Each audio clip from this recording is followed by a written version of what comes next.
You may have been asked thousands of times about your USP. What's your unique selling proposition? And thought immediately of your product cost or price, your product quality, or maybe even that it was first to market, etc., etc. How about your CSR? How often are you asked about that? Well, if you are one of the savvy SMEs that has now realised your USP should consider sustainability and CSR, corporate and social responsibility, then congratulations.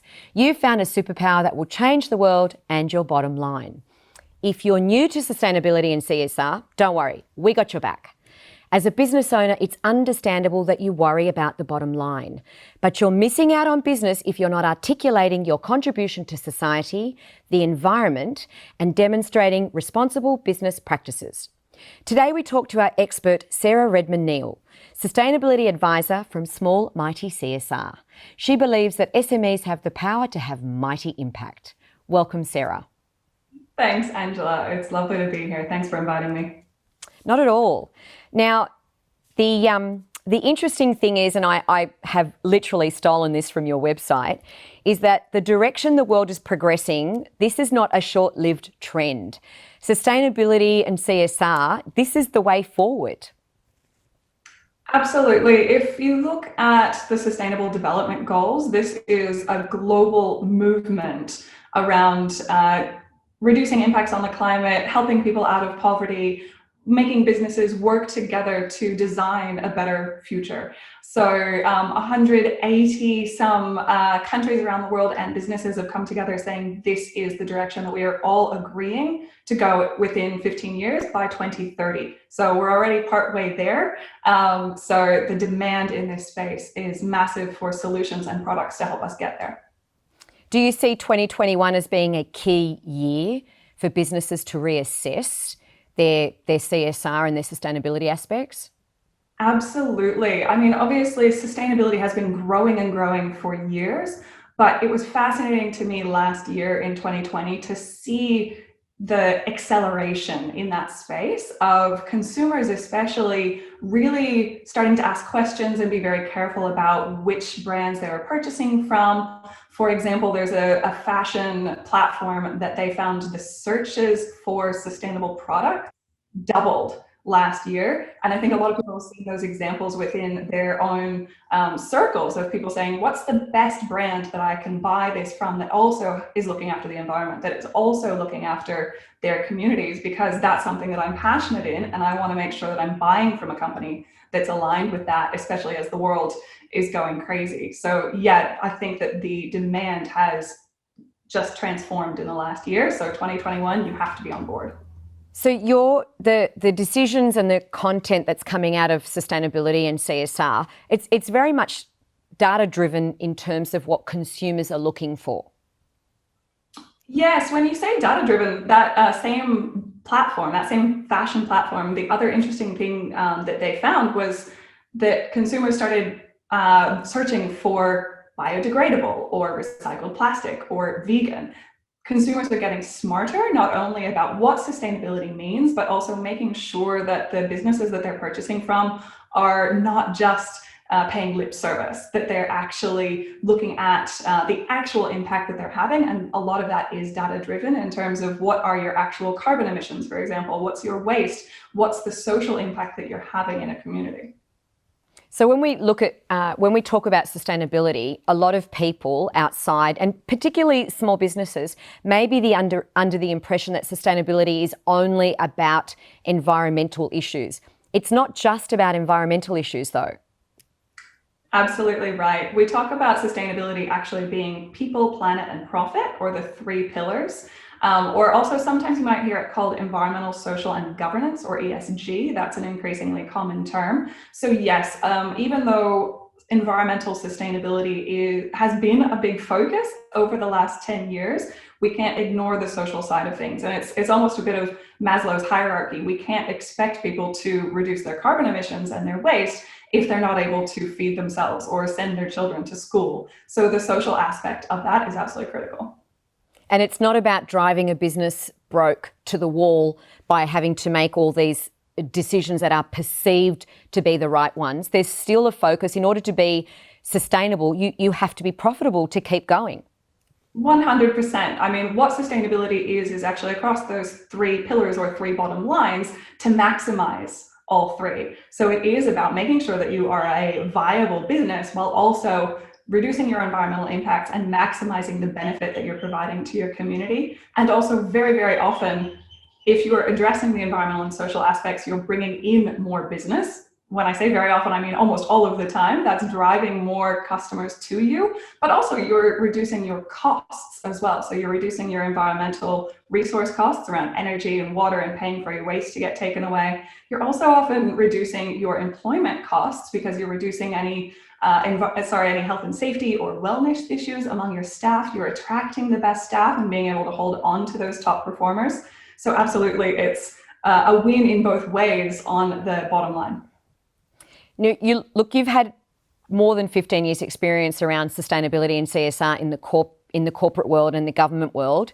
Now, you're one of us now. You're an SME. You've moved away from the dark side into the light side, so to speak. And again, I'm going to quote you here. You're all about bringing your expertise to support small businesses, those with passion, innovation and agility to tackle the world's greatest challenges. Was that a driving factor in you wanting to sort of be an SME yourself and help other small businesses? Absolutely. I was working a lot with corporates with their suppliers and looking at assessing their suppliers' performance and environmental and social management. And I had suppliers asking me, where can I learn more? I absolutely recognize the importance of embedding sustainability in my business. I see the demand. I see that that's where the world is going, but I don't know where to start. And so I really recognize that not only were these people who were ready to make change, they just needed a little bit of support. But I also see the absolute potential in the small and medium business space because these are innovators. These are startups who are coming up with solutions all the time and are also more connected with their customers and with their communities and really see what those needs are that need to be addressed. It's easier for a small business or an SME to be more agile and nimble to make changes or articulate the things that they do because they don't have bureaucracy and massive levels of, silos that aren't coming together to make decisions. So from that aspect, we are a perfect demographic to make those world-changing decisions. However, even though CSR, corporate governance, etc., has always been, or up to now or lately, the purview of big business, they don't always get it right though, do they, Sarah? We've seen that a lot lately in terms of some of these big businesses getting in trouble, honestly. So one example that has been quite in the news recently is around Rio Tinto. So, they talked a lot about their Indigenous policies and supporting traditional owners and making sure that they were, supporting employment and land rights and all these things. And then they go and destroy an extremely significant cultural heritage piece. So there was a huge disconnect there within Rio Tinto in their governance and decision making, where they're talking about things in a CSR sense and doing lip service over here, but they're not embedding it into their decisions and the actual values of the business. So that to me is a huge advantage, as you say, to small businesses, that the person who is making those decisions is also the one who's deciding that these are our values as a business. And yes, we often talk about corporates. There's a very common metaphor that we talk about that they're like a cruise ship. Trying to turn a cruise ship takes a very long time, whereas small businesses are more like, the tugboat that's powering it behind the scenes. Of course, if you visualise a cruise ship, you can't just say take a left here right now. It's a considered decision to make any kind of movement or change off their normal course. Look, we touched briefly on the fact that the pandemic or 2020 changed things and made people either reassess completely the way they do business because they had to pivot, even if it was only temporarily. But moving forward now, it's important for small businesses, and this is your area of expertise, it's important for them to understand that this is a major marketing opportunity. This could, in fact, see a lot of growth for their business just by taking advantage of articulating some of their own beliefs and having it reflected in their business, which, Sarah, may already be happening.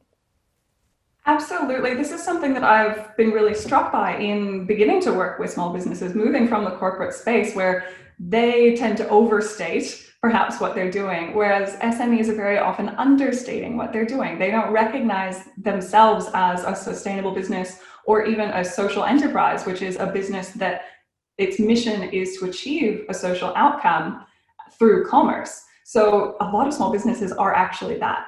They've been inspired to address a need in the community while delivering a service at the same time. So a lot of small businesses are very much values driven. They just need to recognize how those values are actually achieving a social or an environmental outcome and share those in an authentic way. Not saying, look at all this great stuff that we're doing and plastering it all over their website, but just including it in all of their communications and, oh, hey, we just made this change, putting it on their social media about this is what we're working on right now. So in terms of your role and your business as a sustainability advisor, what are some of the first steps a small business should take in order to consider this as part of their strategy? Absolutely, because for a small business, the most important thing to understand is where to focus your time, right? We all know that a small business is limited on time, limited on resources, probably already pulling short nights, long days. So it's all about realizing what is, I call it your sustainability superpower. So what is the area where you do have an impact, but you also have an influence? Because we know small businesses often say, oh, well, I can't affect the computer company that I'm purchasing from. But where is it that you do have potential to influence? So it might be with your staff, how if you employ people, especially in entry-level jobs, how could you be employing more disadvantaged people? Or if you use a lot of energy in your business, maybe that's where you have the biggest influence to reduce your energy use or reduce your waste, things like that. So understanding where you have influence is the most important, but then also what are you passionate about as well? Because we can't expect anyone to work overtime in their business on something that they're not passionate about. So making sure that we're aligning where you have influence with where you have passion, and that's your sustainability superpower. So there's a commercial reality that is available when they start to consider sustainability and CSR components in their business.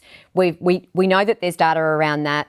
SMEs may not know where to start, but they should make a start in it. There are fabulous tools around. Most of them are available on your site. You're also available to speak to them and have one-on-ones if necessary to show them how that can all change. And that's a huge part for us because SME TV isn't just about interviewing one-on-one. It's not just about telling business stories. It's about giving tools and the opportunity for SMEs to learn something new to change commercial reality. And as you say, give them a superpower to change the world. Yeah, absolutely. It is very much about education, and that's what my website will be focusing the most on, is really providing articles and tools and guidance and guided processes and courses to help a small business understand what sustainability means to their business and what are the strategic first steps to take instead of trying to do it all. I like that, strategic first steps. Thank you, Sarah. To the Piedmont Studio, thank you so much for making us look and sound good. To the SMEA Association, thank you, because without your support, SME TV wouldn't be possible. If you have any tips, tricks, comments or stories, you can send them straight to me. news@smea.org.au, and of course, we're across all the socials. Thank you so much, Sarah. Thanks very much, Angela, and thank you to all you SMEs out there. Keep doing good work.